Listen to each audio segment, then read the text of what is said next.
असं आहे की स्टँडअप कॉमेडी करण्याचा कोणालाही अधिकार आहे, पण स्वातंत्र्याचा स्वैराचार करण्याचा अधिकार कोणालाही नाही आहे। खरं म्हणजे कामराला हे माहिती पाहिजे की महाराष्ट्राच्या जनतेने 2024 साली कोण गद्दार आहे आणि कोण खुद्दार आहे हे दाखवून दिलेलं आहे।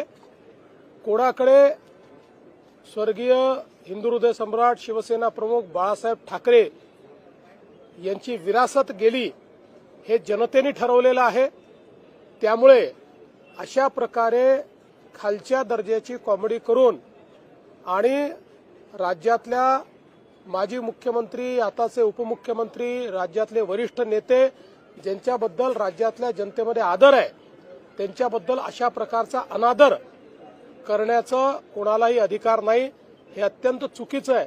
तुम्ही जरूर कॉमेडी करा, तुम्ही व्यंग करा, पण जर अपमानित करण्याचं काम जर कोणी करेल तर हे सहन केलं जाणार नाही। हे अतिशय चुकीचं आहे।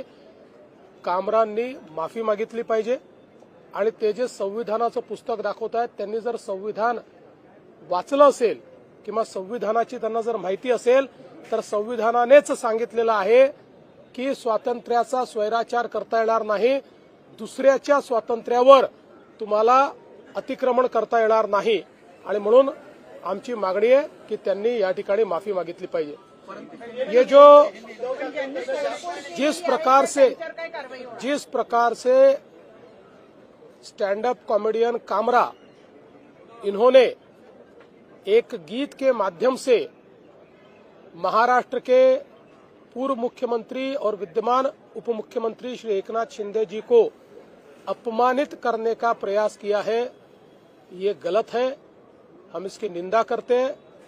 ऐसी चीजों को सहन नहीं किया जा सकता।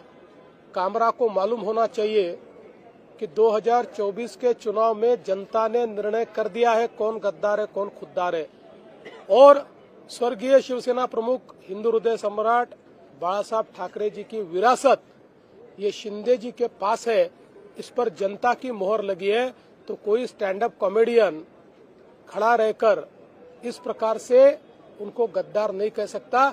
जनता ने दिखा दिया, जिन्होंने गद्दारी की, जिन्होंने बाळासाहेब ठाकरे के विचारों से गद्दारी की, उनको घर भेजने का काम ये जनता ने किया हुआ है।